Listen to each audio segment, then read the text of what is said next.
All right. Okay, go All ahead. right. So my name is Jackie Thompson, the Essential Healer. I am a licensed massage therapist, a Reiki master, and a child birth doula. So my experience with cannabis actually is in all of my life. I started with Hey, Miss Jackie, I think we're my losing you. I very think best you're breaking up a grandma little bit. and Is my that happening mother right being now?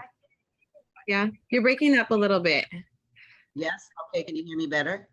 Well, yeah, now we can hear you. You were freezing. Okay, great. Sorry. Sorry about that. Okay, so I'm a licensed massage therapist, a Reiki master, and a birth doula. My experience with cannabis over the years has been basically all my life. I was chronic asthma.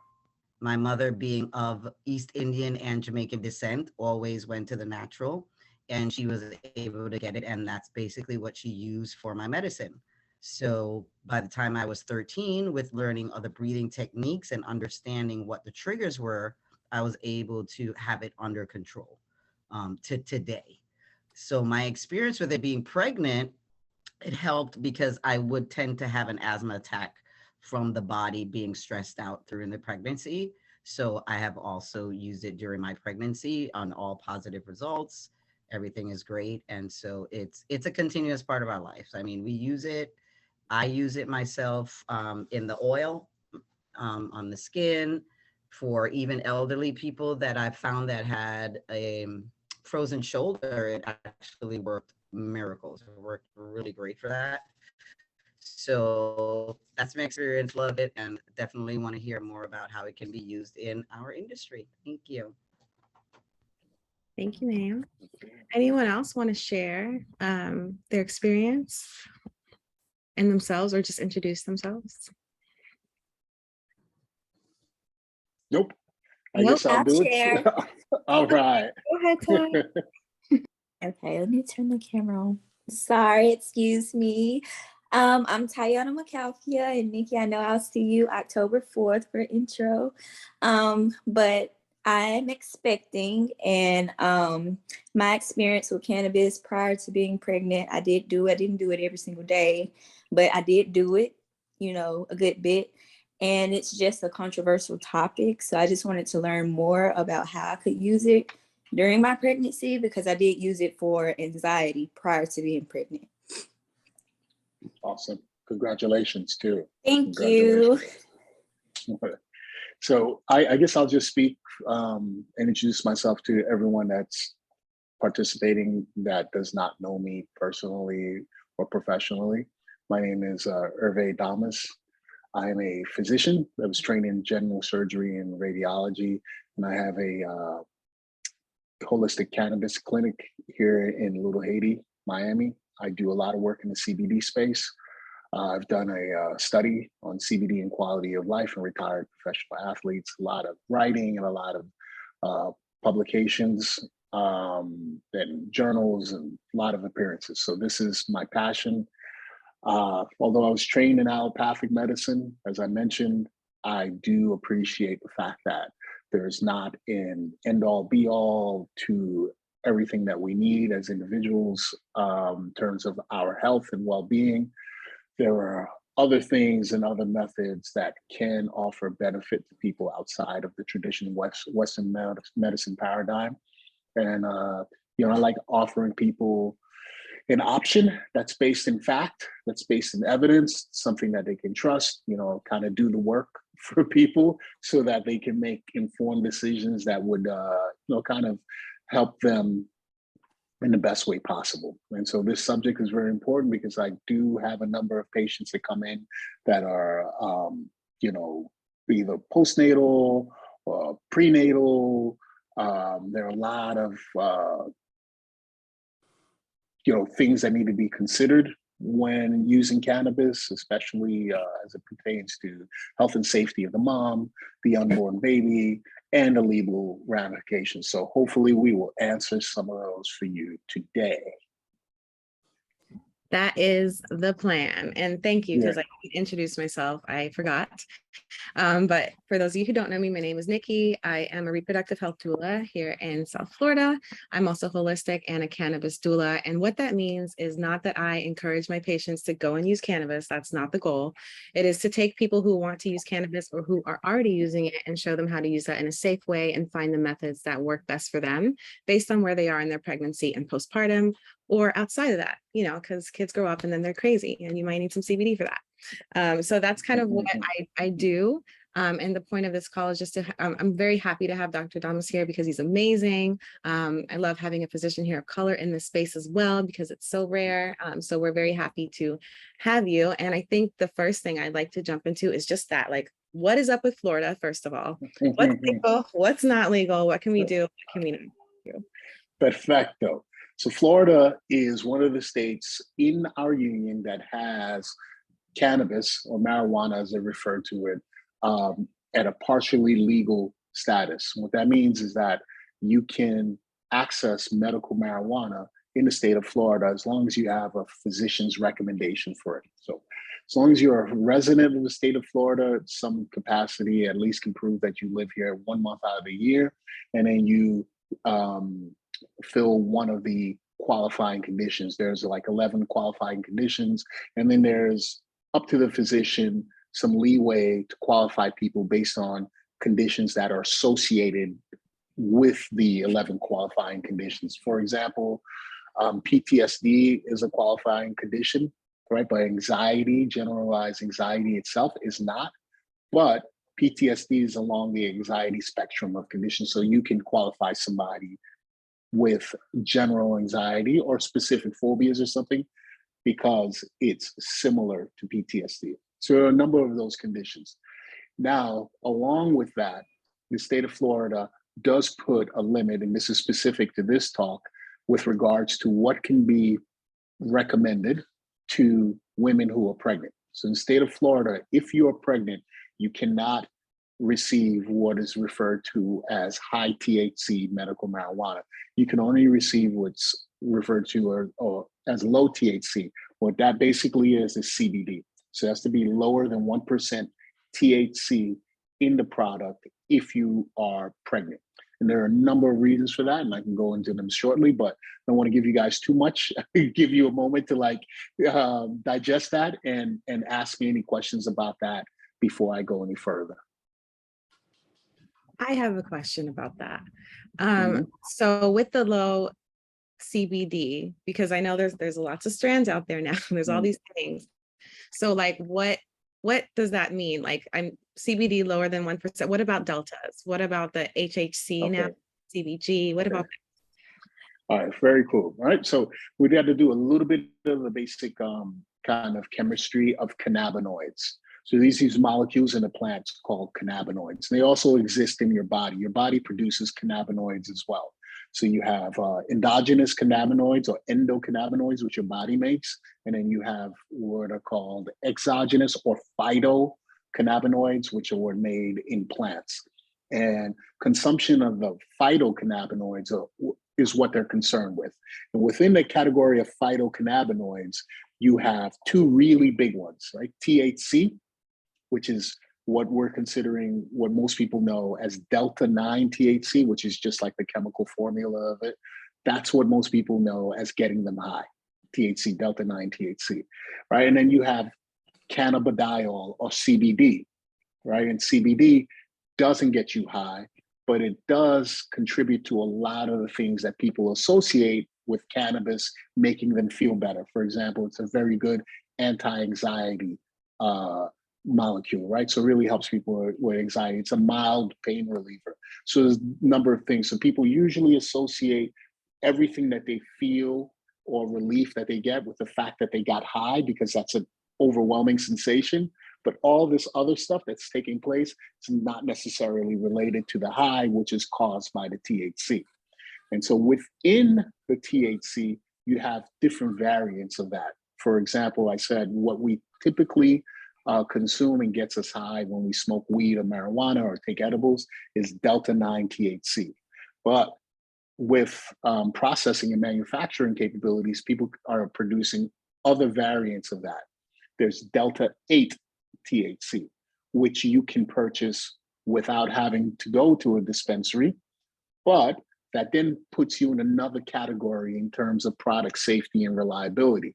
Because dispensaries do give you some security in terms of inspections, in terms of quality of product, in terms of traceability, and those type of things, right? So when you're getting in the Delta 8 area, that's not happening. And then it's like Delta 10, there's all these other things.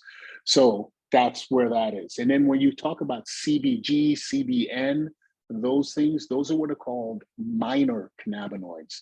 What that means is that in nature, they're not in large amounts. They're in very small amounts, and they're present when you extract the oil from the plants to make products. And then manufacturers can then take those minor cannabinoids and then reintroduce them or make their own products out of them and then make claims based on that, right?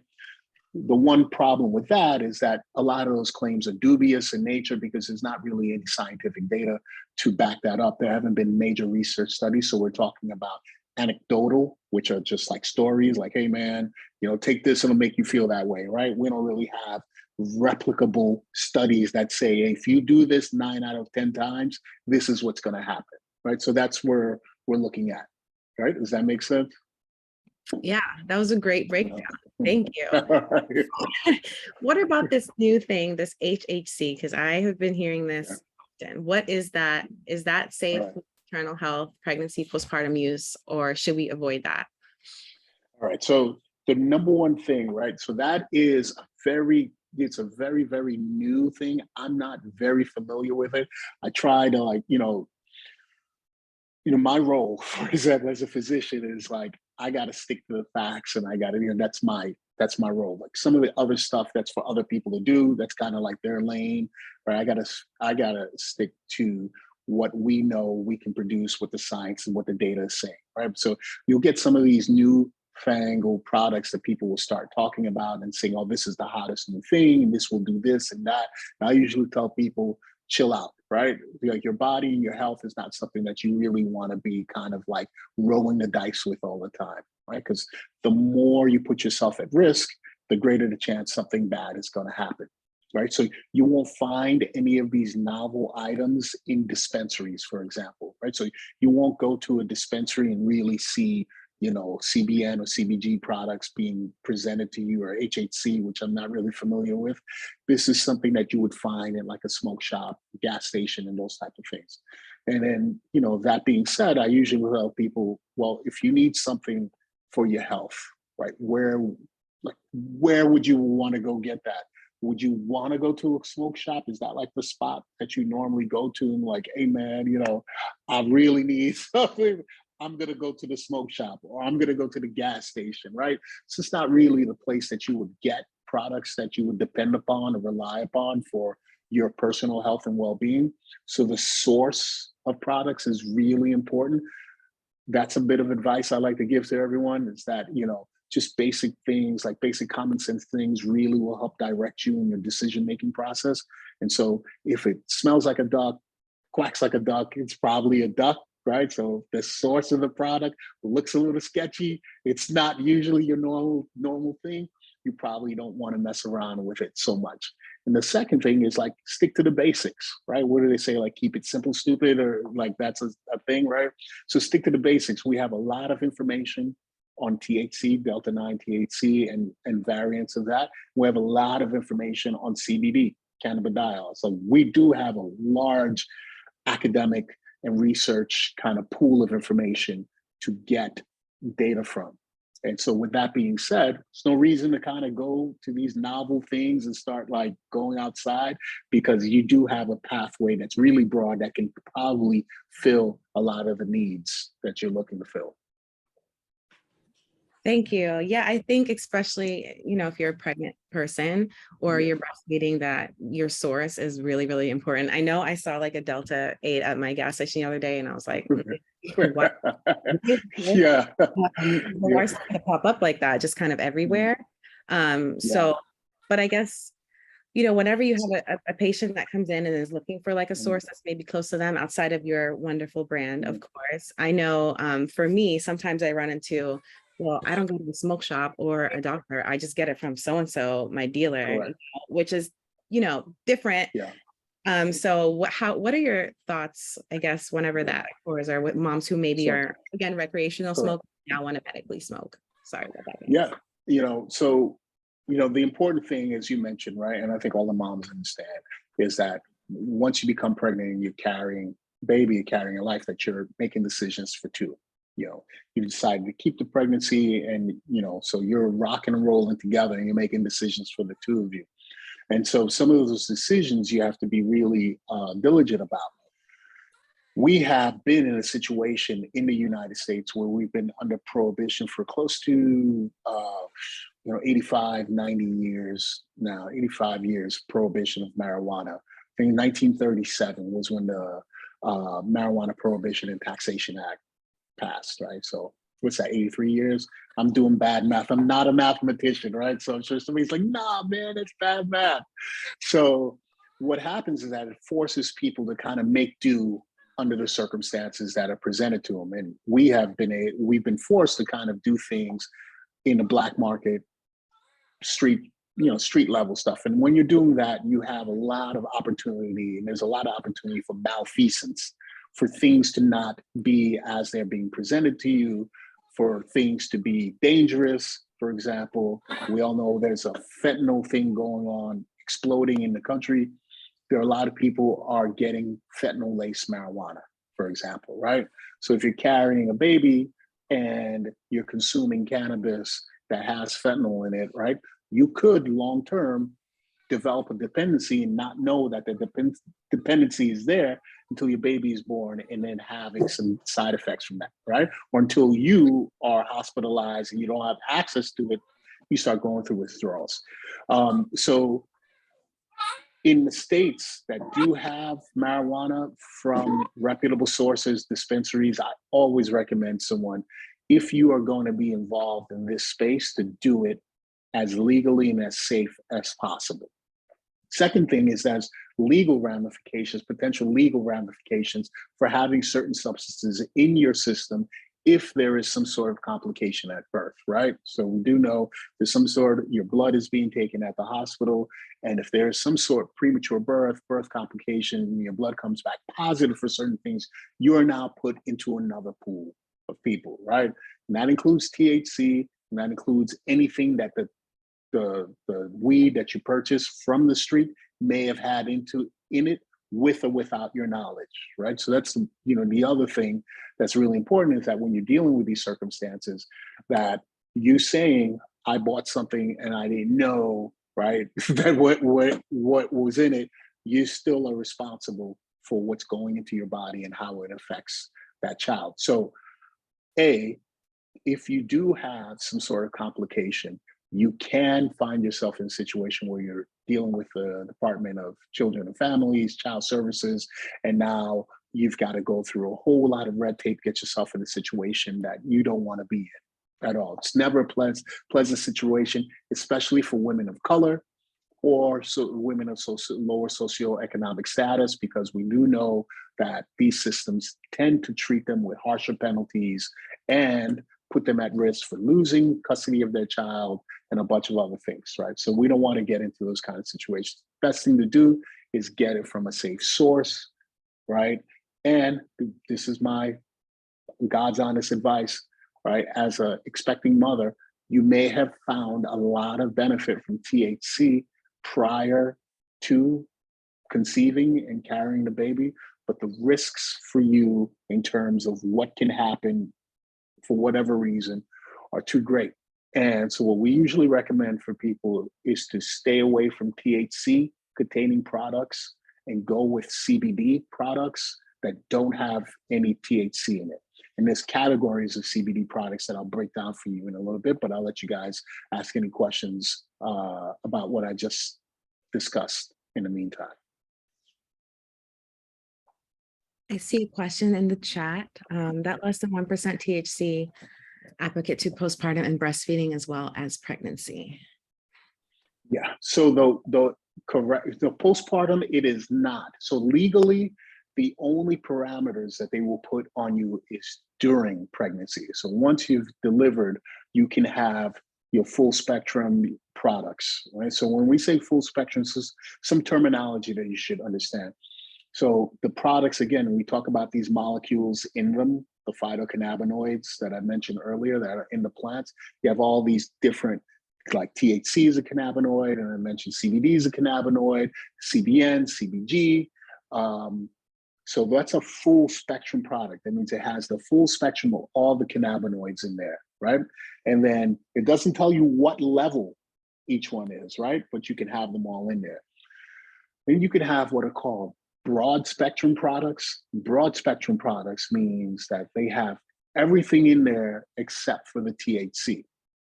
So they'll have all the other cannabinoids, but then remove the THC from there. What does that do for you? What allows you to get as much of the benefit of the plant as possible without any of the risks of THC consumption. Why is that important? So if you consume a CBD product, that's a full spectrum product, right? It's just CBD, not medical marijuana, which you can't get as a pregnant woman in Florida, but just CBD. If you consume a full spectrum CBD product, it's going to have 0.3% THC, which is less than 1%, right? That's the legal amount for the THC in these broad spectrum CBD products. It's a lipophilic substance. What that means is that it likes fat. It's going to attach itself to fat. So over time, it's going to build up in your system, right? So 2-3 months of using broad spectrum CBD products, you will eventually test positive for having THC in your system, even though you weren't directly consuming any THC products. So again, if for some reason whatsoever you have some sort of complication at birth, and then there's a blood test run on you and it comes back positive for THC, boom, you're put into another category, and now you're going down that rabbit hole of substance abuse and the punitive structure of our legal system here, which you don't want to do. So what we like for people to do is to use broad spectrum products or isolates. Again, the broad spectrum products have everything but the THC, so you'll never test positive for those.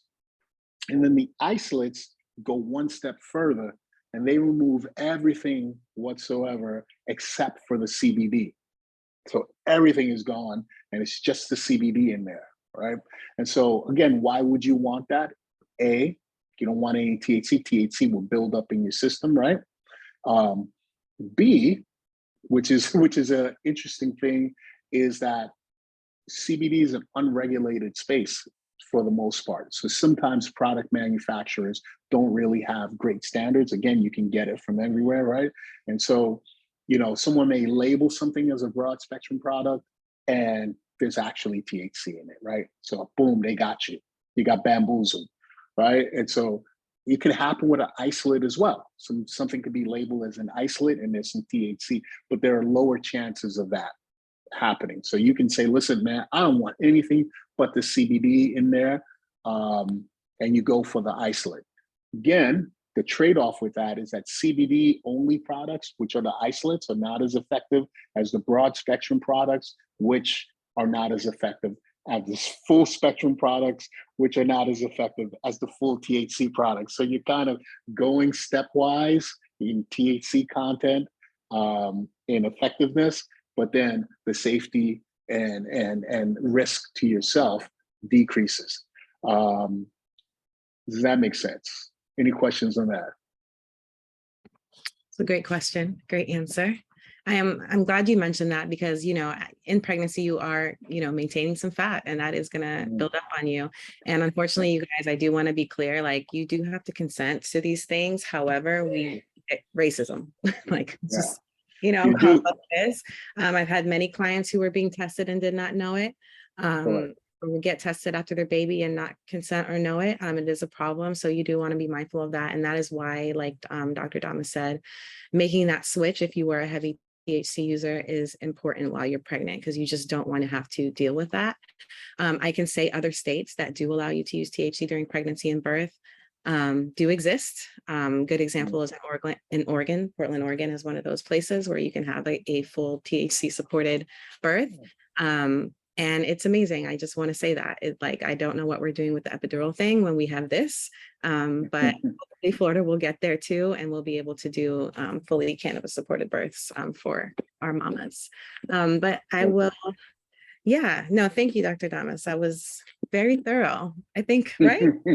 That was great. That was I super try to great. try not to overwhelm you guys with all this stuff, you know. Yeah.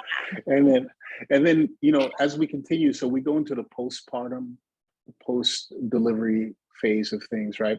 So now legally in Florida, you can now start receiving full spectrum products as well as full THC products. So what we often do in our office, for example, if a mom comes in and she says, listen, this is my due date, I'm going to be, you know, induced here, yeah, this is my pain relief. We'll, you know, go through, have her exam, go through her qualifications, and then schedule for her to have her orders start after the birth, right? So then, you know, she can then either she wants to have her partner or some other care provider go pick up for her. She just has to set that up, or they deliver to the home, you know, right? They deliver to the home and you can have your products because it is a good analgesic. It's a very good pain reliever. Analgesia is pain reliever. You know, there's the sleep disturbances. There's a lot of things that, and you know, the analgesia that come epidurals, everything has side effects. Some of the opioids that are given have side effects that are expressed. And then we talk about breast milk. I think someone mentioned breastfeeding, right? So cannabinoids are expressed through breast milk, but so are your endogenous cannabinoids. So the cannabinoids that you produce as a person, as a woman, are expressed through your breast milk, and so are the cannabinoids that you consume. Now, there haven't been any studies to show any long-term deleterious effects to your newborn child from a mom who was consuming cannabis postpartum, right? Or through breast milk. Haven't been any studies that show any correlation or causation to any developmental disorders whatsoever. But that being said, the common advice amongst the medical community is to always tell your patient, no, I don't think it's a good idea, right? And that is, honestly, if you hear that from your doctor, that's your doctor covering their behind. Right? That is, I don't know enough to make a recommendation. And that's, you know, that's something that's fair, right? You don't want someone talking out of their behind. You came for an expert opinion, right? So I usually tell people the same thing. Listen, the common advice for us is kind of like, no, you want to hold off. And that's like amongst the medical community, that's what everyone's kind of agreed to say. But we really don't have data that specifically says that you're putting yourself or the child at risk. As a matter of fact, there's one study that came out a few years ago where moms discussed the fact that, hey, not only did I use cannabis all throughout my pregnancy, but post-pregnancy, and they kind of surveyed the kids and didn't find any difference in terms of academic achievement, in terms of socioeconomic, in sort of the social skills from their children, in terms of growth and development, no differences whatsoever. But that was only one retrospective study. So it's still not enough for you to be like, oh, you know, we got so much overwhelming data to say that it's safe.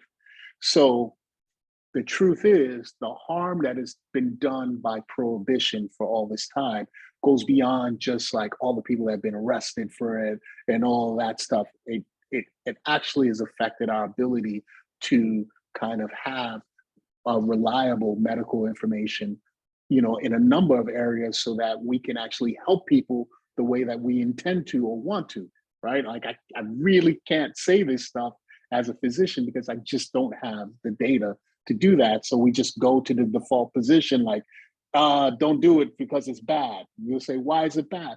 I don't know.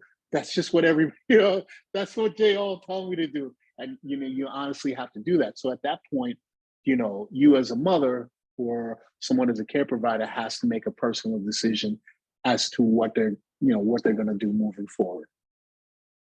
Yeah, I'm glad that you mentioned that, because that's a really important point, is that the data is lacking because people don't want to talk about it because they're afraid of getting locked up or being judged, or something happening to their kids. Yeah. So that's part of the reason why this research has been so tough, but it is starting to be done, which is great. And then the other thing I want to add, which rolls us right into the next thing, is also the way that you are using the cannabis matters. Depends on if are you smoking it? Are you using tobacco? Are you vaping it? Are you eating it? Are you using a tincture? All of that also can relate to the outcome that it has on you or the baby. So that's because there's so many variables to weed and its consumption. It makes it really hard to have these studies and for them to be consistent. So that's why, and for me, I like to use the evidence like Dr. Damas is bringing, and that, I was trained in, but also the experience, because everyone's unique and the way they're using it might be unique too. So what worked for one mom might not work for the mom who is eating it in a cookie, or the mom who is wrapping it in a blunt and smoking it, right? And some of those habits, again, sometimes I have my blunt smoking mamas and I'm like, okay, we're gonna switch to tinctures, or we're gonna start doing some gummies. So I think kind of recognizing the way that you smoke is important, and what parts of that is unhealthy and might need to change during your pregnancy and postpartum for your baby is really crucial. And it doesn't mean that you can never smoke a blunt. Like, come on, like, you can still smoke a blunt sometimes at some point, but during your maternal health period, we want to be really mindful of what we're doing and putting into our bodies, just like we tell you with everything else. Welcome, Rebecca. Very, very well. See, nice segue. I like that. I like it. You're a pro at this. I mean, you set them up, I knock them down. There we go. So, I was going to add to what Nikki said, that with anything, it's all about the body of that person and how they receive it, right? And how their body is going to adapt to it and how it responds to it. So most definitely, I use essential oils and different herbs, and what I use for one, the same thing I wouldn't use for, another mom. So that is important. Yeah, and to add to that, there might be contraindications too that you might have based on medications you might be taking, or your diet, etc., what your body's doing. So go ahead, Dr. Damas. Yeah, let's talk about a couple of things, right? So interesting, that one study that I discussed with the retrospective study with the moms who who self-reported, right? Which is another thing, right? Because people have to trust you enough to say, yeah, I'm going to answer these questions and say, yeah, man, I was smoking weed when I was pregnant and the whole stuff, right? So even getting people to participate in that and trust that information won't be used against them, given the background of like how cannabis use has been vilified and used to punish people, is difficult. And so some of the women, obviously there are cultural differences in how we consume and interact with our environment, foods and stuff, right? So amongst some certain subsets of the population, the way they consume cannabis is different. Some people smoke bongs, some smoke joints, some people smoke blunts, right? Some people smoke bowls. When we get into mixing the cannabis with tobacco products, one of the interesting things that they found is, for example, you would expect that women who, because tobacco or nicotine products have been associated with some, let's say, adverse outcomes in birth or pregnancy because of the vasoconstriction caused by cannabis, by tobacco, and the arterial damage that is done. Like tobacco is one of the biggest causes of cardiovascular disease, right? So if you're smoking a whole bunch of cigarettes during birth, you can actually decrease blood supply. You have low birth weight children, exactly, right? So one of the assumptions was like women who smoke cannabis in tobacco leaves or in blunts would have lower birth weight babies or have greater complications, which they did not find in that study, right? They also, for example, one of the interesting studies about cannabis consumption is that cannabis does not correlate or associated with higher incidences of lung cancer. It's not a thing, right?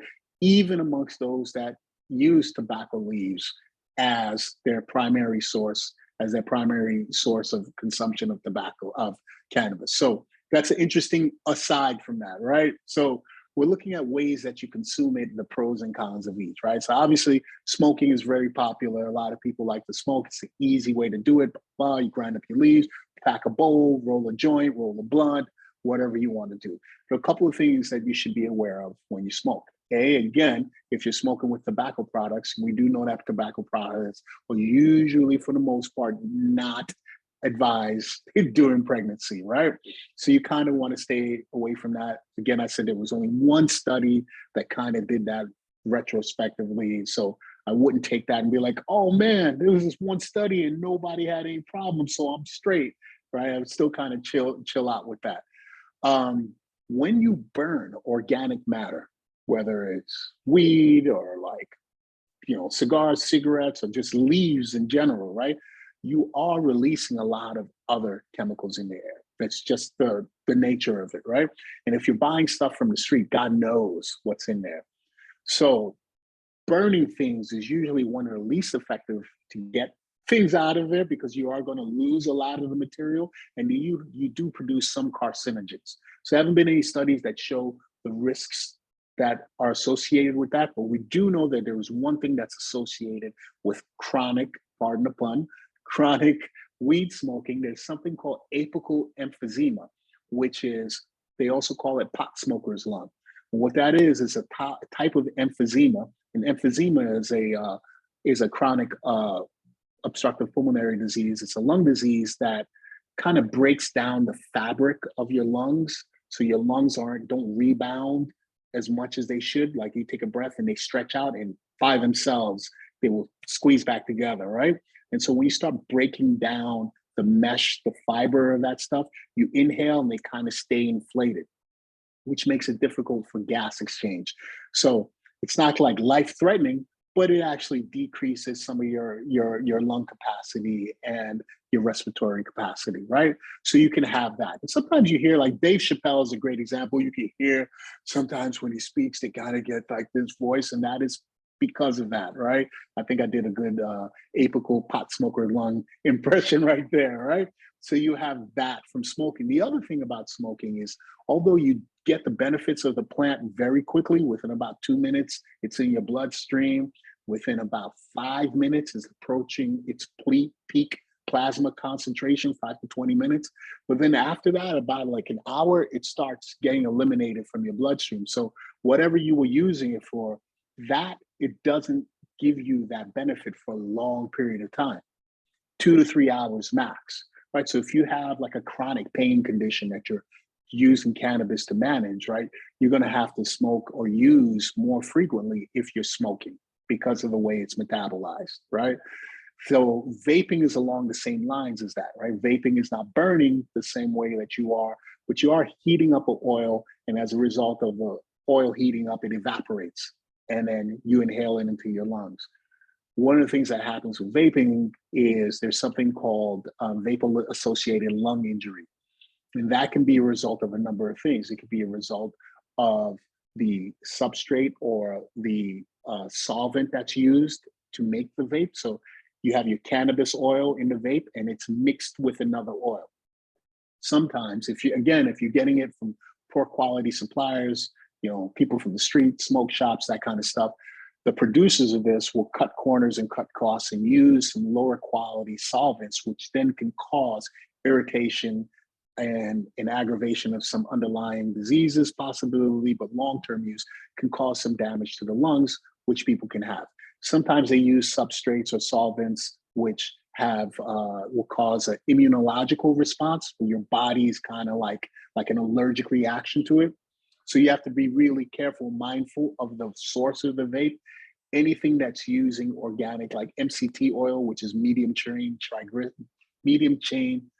triglyceride, it's like coconut oil, those kind of things are good. Kind of want to stay away from the inorganic solvents like vitamin E acetate and those kind of things, right? So that's important. And again, it's going to have the same duration in the body as if you smoked it, a couple of hours max. And then you go to eating like tinctures, which go under the tongue. Then you have things that you can eat like capsules, the oil itself, beverages, edibles, gummies, chocolates, right? And so those last much, much longer. But then you have something else that you have to concern yourself with, is that whenever you eat something, cannabis products, the way that it's metabolized in your liver in that manner is that it has to go through your liver and get conjugated and then go into your bloodstream. When that happens, your liver converts it into a form of THC, which is much, much more potent than the form that you get when you smoke or vape it. So when you smoke or vape it, usually you get something called delta 9 THC predominantly, but when you eat it, you'll get something called 11-hydroxy. And why is that important? Because the 11-hydroxy attaches itself to your receptors in your body much, much stronger than the delta 9 does, and it holds on. It's like a clingy boyfriend or lover, like, get off of me, dude, at some point. So some people can have, it's a little bit more difficult to control. So that's why people somehow have bad trips on that, right? Like, I do not like this feeling. This is too strong. This is too much. It's because of the way the 11-hydroxy interacts with the receptors in our body. Another really important way that people can use cannabis is topically, right? I always say that. So from anything from like the discomfort of like the itchy belly, right? Which is like a thing, right? It can actually decrease like the sensation. I know that drives people like nuts. Like, oh, my stomach is killing me, right? So you can apply things topically to areas that will take away some of the, some of the inflammation, some of the pain. Postpartum, if you've had a C-section and after it's become waterproof and it's sealed, right? Not when it's still like, not when it's still not healed, right? After it's healed, but you still have some pain at the incision site, you can apply topical formulations of cannabis and CBD products for your feet, for your joints, for your hands, trigger finger, all those things, back pain. So topical applications can help in specific areas. And so I usually tell people, listen, if you're suffering from chronic pain, do both. Do something that you can ingest and something topically that are localized to the area. And then another really, really great one is suppositories. So suppositories are really good because you can have both vaginal and rectal suppositories because they deliver the cannabinoids right into the perineum. So you have all these receptors in your groin. The perineum is like your groin area. You have all these cannabinoid receptors in your groin. And so if you use a suppository, whether rectally or vaginally, you can deliver the cannabinoids right to that. And also because of some, intricacies of human anatomy, there's a blood vessel that takes the cannabinoids also to your liver, and some of it gets systemic absorption as well. That's why, we give some medications to older people rectally because it gets absorbed that way, right? And so what would that help you with? Hemorrhoids, right? Something that happens, right? So decrease the inflammation, the pain, the itching of hemorrhoids. Discomfort when it comes to sex, right? So during sex, post-coital discomfort, irritation, if you've got any STIs, if you have, let's say, genital warts or anything down there, it'll decrease the inflammation or the angriness of there. If you're having cramping, it decreases the sensation of that, right? So because it's an antispasmodic, so the intensity of the cramps decreases, so they become more tolerable. The number of other things, which goes outside of pregnancy, but the applications, the actual suppositories where the vaginal or rectally are very, very good options. So you've got a whole way. I mean, now they've got like inhalers, you can get pumps and all that stuff. So we're not going to get into all of that stuff, but all of those things last longer in your system than smoking or vaping. So that's an important thing to keep in mind. Yeah, I think that's very important because, again, depending on what you're treating or trying to do might change the way that you choose to consume. I know for cannabis use during like labor and birth, the preferred method is vaping or smoking because of that. Like, we want it to go away. We were just using it for a period of time, and we don't want too much of it to go to baby, essentially, I think is, the science behind that. So I think that's really important. And again, like, just figuring out the difference between your medical use and your recreational use, like what's for fun and what is like for this purpose is really important.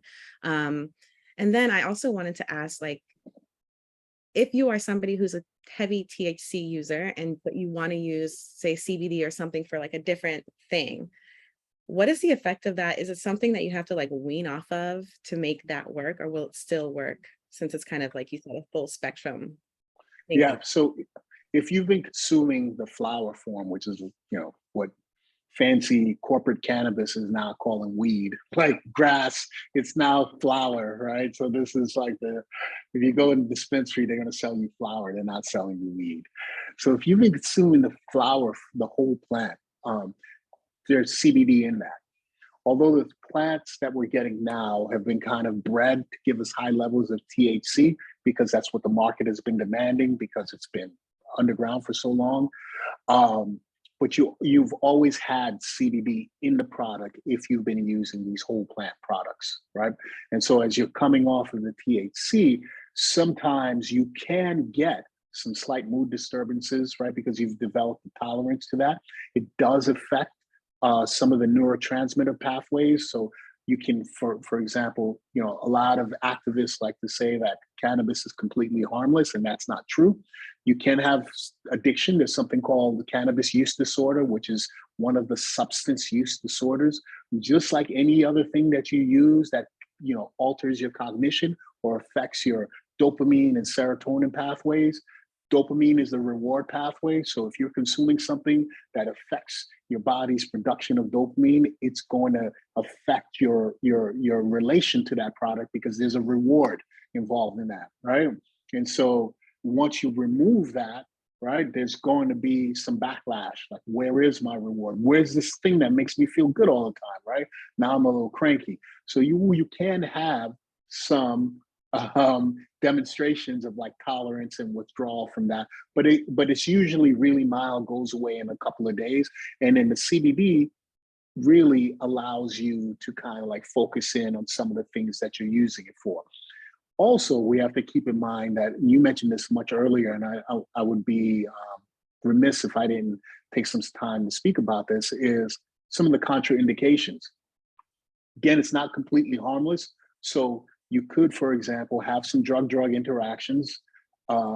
If you have underlying medical conditions, for example, if you have arrhythmias, irregular heart beats, or you're predisposed to that, cannabis can sometimes exacerbate those. So can pregnancy do that, right?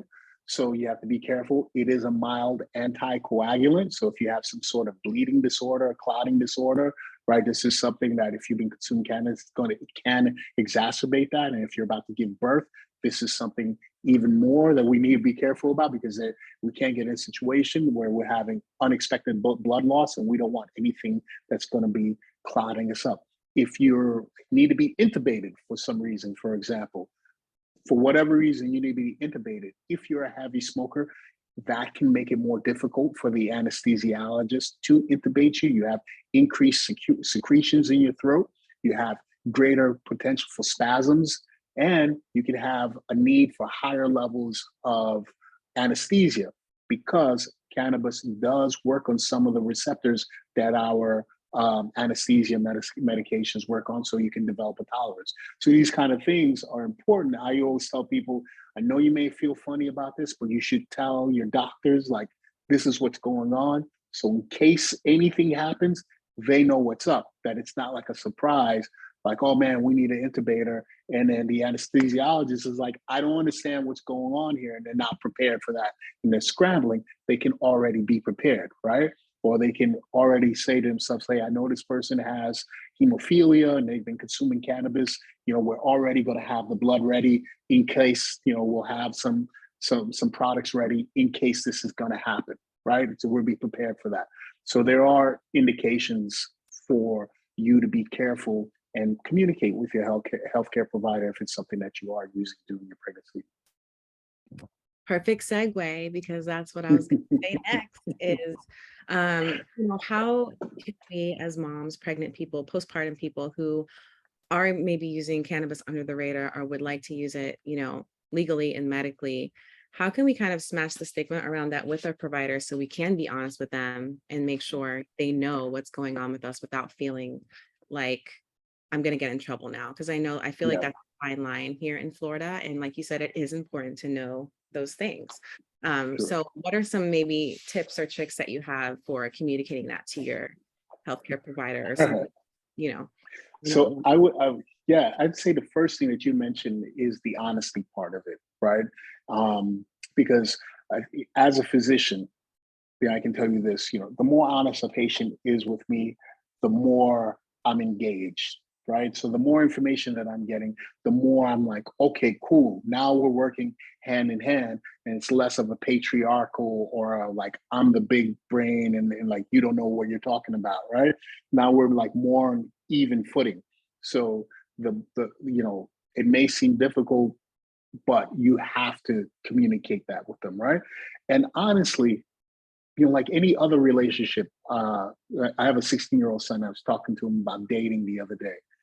And I said, if you're in a relationship with someone and you can't be honest, it's not a good relationship for you, right? And so your relationship with your healthcare provider should be one where you can be absolutely honest and do so without risk of reprimand or retribution or anything, right? That person is there to help you. And so if you've got a provider that you don't really feel that comfortable with, it's probably not a good situation for you because you're not going to get the care that you need.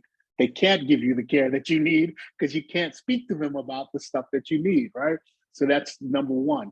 Number two is a lot of the providers now have, especially in states that have marijuana, more and more patients have been coming to your providers now. So if you have somebody who's been trained in the last 10 years or so, they're more familiar with it. The older generation of people are kind of like, they're from that school of thought where this is like a no-no altogether. But, more of the, more younger doctors or recently trained physicians are more competent. And in a lot of those people, one of the things that you could always ask is just like, listen, if you don't know, can you recommend somebody that could help me out? Like, honestly, if you don't know, if you don't have the solution that I'm looking for, and, that's outside of your purview, which you can't know everything, can you refer me or find a resource that can help me with this? Because this is something that's really important with me.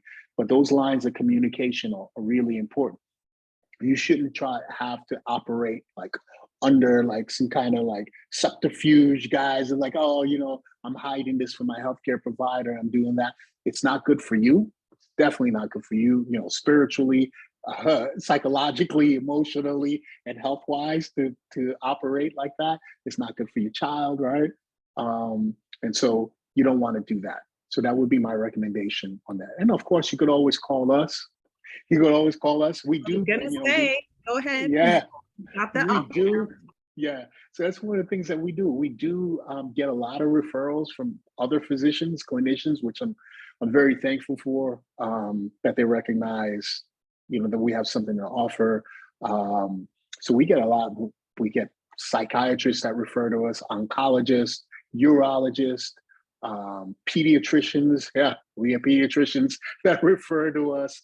Do we have an OBGYN that refers to us? I don't know if we do or not, but we have pregnant patients that come in, that come see us. So neurologists, we have a lot of neurologists that refer to us, because honestly, you kind of, as a physician, you have your specialty. Like mine was radiology, and I had to teach myself. Again, that's a lot of work. I'm not gonna lie to you. I'm not like toot my own horn. I'm passionate about it, so I enjoy it. But if you're a neurologist, like this is my thing, I'm a neurologist, like I'm not a endocrinologist, right? I'm not a marijuana doctor. It's like, so what I do know a guy, I'll refer you to that. So always ask for a referral, ask for a way to get better resources if you can. Yes, and Dr. Damas is offering that to, you guys, if you guys want to call in and get a consultation, come by his office. By the way, if you guys know where Work at Moms is, he's literally on the other end of the hall, down the hall from me. So you can definitely stop by here during the week if he's available. But yes, I do want to respect everyone's time because I realize we're almost at the end of our time here. But did anyone have any specific questions that we can answer? Anything for the doctor while he's on the call? Well, you got me. While the doctor's in the office, while you got me, get him while the getting's hot. Oh, right, Alex. Any recommendations for a breastfeeding mom that has PPD, PPA? Before I get pregnant, I consumed cannabis to treat depression and anxiety, but I stopped because I don't want to cause any harm to my baby. Alex, I can so relate to you. This is also me. Please answer this question. Thank you.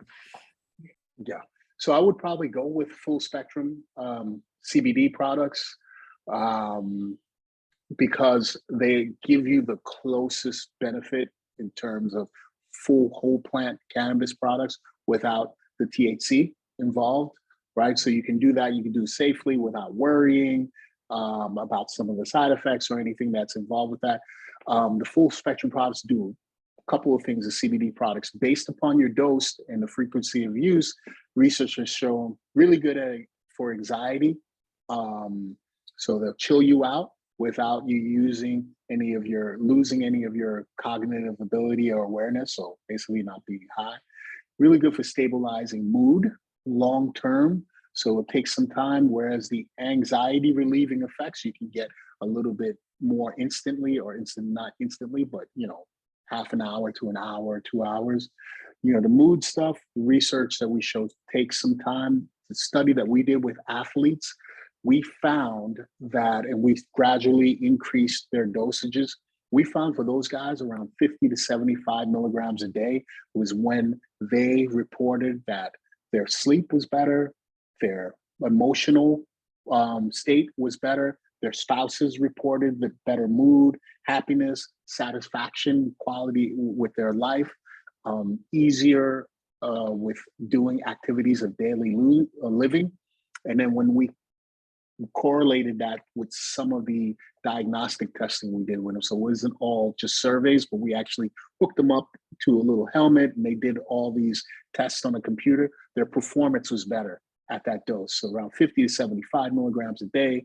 Guys remembered things, their problem solving was better, their reading reaction times were better. So I usually like to keep people around 50 to 75 milligrams who have a history of conditions or being treated for certain conditions. That's what we found. That's what some of the literature has shown. It usually takes about 2 weeks for people to start demonstrating or expressing like, hey man, I feel it now. Like, this is awesome. We also found that there's a limit to how much you can take too. Once we got guys above the 75, they got to 100 milligrams a day. They were like, nah, like I'm not feeling this whatsoever. I liked it back when it was 75 milligrams a day. And there were a number of reasons for that, just from like the amount of stuff that you have to take, to some of them just saying like, you know what, I just started feeling funky. The good thing about cannabinoids, and I'll let people know this, is that it's got a really good safety profile, although we did mention some potential contraindications and drug-drug interactions that are possible. The toxicity profile is really good. So studies show you can get up to 4,000 milligrams a day, which is 4 grams of cannabis a day, without having any major deleterious effects to you. You can have some transient hepatitis, which means just an inflammation of the liver, or transaminitis, which is just a elevation of your liver enzymes, which go back to normal a day or two later after you stop, right? So even then, no one's using 4,000 milligrams or 4 grams a day. That's a preposterous amount. If you're doing that, we got a problem, Houston. So yeah, I think that should pretty much answer that. So just to like piggyback on her question, like if you are a breastfeeding mom, CBD is your best bet. I like it. Yeah. So going back to my previous thing, I like it. I like the full spectrum, the broad spectrum products specifically for that reason. Because again, there hasn't been literature that says, oh my God, if you do this, this is what we've noticed over time. There hasn't been that, but it's the prevailing thought in the medical community. And what you don't want to do is like, yeah, you can do some maverick stuff, but you want to go out on a limb and be like, oh, I say it's safe. And somebody says, well, Dr. Damas, why do you say it's safe? And I'm like, because I said so. Right, that's it, Doc. That's all you got. You just said so. There's no other reason that you said it. And without having that, you can't really make these kind of declarations, right? Like, what am I pointing to that says this is completely safe, right? The absence of evidence doesn't make it, so. It just means it hasn't been examined yet, right? So I would go with the CBD stuff. We do have some good literature on that, and we have some good literature in terms of how CBD has affected animal studies, right? So just one of the things is like making the jump from animals to human beings it's a big jump. Like they give you some things you can say, oh yeah, this theory that we thought about, there's some validity to that. Look what happened with dogs. Look what happened to the rats. Look what happened to the monkeys. But then you still have to take that and put it in human subjects. And how can you ethically do that with a baby? Right? You can't do that. So that's where we are in that situation. Makes sense. Okay. Thank you for answering that. And we have another question.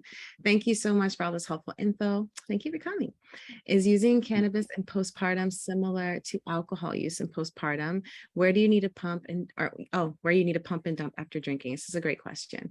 Is there a length of time to wait to breastfeed after using cannabis products? Ooh, very Great. cool. Very, very, very, very great. I like that one. All right. So alcohol, and so alcohol is expressed, right? So a lot of things that the mom consumes is expressed through your breast milk. So like I said, studies have shown that cannabinoids are expressed in breast milk, but in very, very, very small amounts. As a matter of fact, your body, again, is producing these cannabinoids and expressing that in the breast milk as well. So cannabinoids can stay in your body for they have a half-life anywhere, depending on what you're using, half-life of anywhere from 12 hours to about 18 hours, right? So if you're using somewhere another half of it will be out of your system in half, in 8 hours, right? More or less 12 hours. Then we're looking at that half, how much of that is expressed through the breast milk. So the two studies that I read, and I'm not going to quote because I don't remember the numbers. I don't remember the numbers off the top of my head, but the amounts were very, very, very tiny. As a matter of fact, the recommendations from the authors of the studies were that it's not present in significant amounts based on the body weight of babies, the average body weight of babies and neonates, that it would cause intoxication or anything if you're concerned about that, right? So, I'll have to go back and look at the numbers, but I do remember that being said in the studies, that you get in such small amounts of it, you don't have to worry about intoxication, tolerance, or do anything like that. And again, the studies haven't shown any long-term effect to any babies from mothers who have reported that they used cannabis during birth or in a postnatal period. But some studies have shown deleterious effects, and cannabis is one of the things that's involved. One of the factors, for example, socioeconomic status is big. Is a big proponent of the outcomes. The outcomes for new kids, nutritional status, environmental status, safety, and so on the side, like one study studying adolescents, and they made the recommendation that adolescents are at greater risk if they consume cannabis because they have these decreasing test scores and school scores, and they get, involved in crime and all this stuff. So, it's the weed that does it. But when you stratify the study for other factors, nutrition being the first one, right? So, like, how many of these kids were getting, 3 meals a day minimum, 4 meals a day? And you look at that, it's like, oh, well, the ones that aren't eating well are also the ones that aren't doing well, right? And how many of them have stable homes? And you look at the ones that have like foster homes, or like moving around, they don't do well. So some of these things have confounders in there that, you have to flesh out. But I haven't read any studies that show large amounts of cannabinoids being expressed in the milk. But if you want to be safe, for example, if you're using THC, again, I'd probably wait to at least, the 8 to 12 hours if that's what you want to do. But again, the CBD, gives you that option without being concerned about the effects of the THC. Yeah, I think that's good advice to go with the CBD or the broad spectrum, like you Yeah, mentioned, because also to what you said before about the THC buildup. And I wonder if that's something that can also happen within the baby, yeah. but we need more studies. We do need more studies, Yeah, right, to we make need these more kind of, studies. to answer these kind of questions, right? Exactly. But we're 10 past now. So I appreciate you Okay. guys sticking around and having this little Friday session with us, right? Yeah, I don't know this if is fun. participating in cannabis as we had this, but all to you, happy Friday. Yeah. And we'll be doing more of these. I think we're gonna, try and narrow it down to some topics and create a little series for you guys who are interested in this. So thank you Yeah. for showing up, and you'll be getting an email from me with a recording and a nice little offer from Dr. Damas, because he has some amazing products that I stole from his office that are in my We know where you work. We I can't know get where you find you. Yeah, especially this one, really good. Yeah. But I'll be sharing that with Yeah. you guys. And if you have any other questions, feel free to email me or reach out. I don't know if you want to drop your email or contact in the chat, Dr. Damas, please go ahead in case anyone has any questions or wants to come get a consultation with you.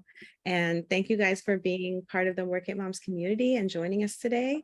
And yeah, have a great weekend. And if you have any questions, email me. Yeah.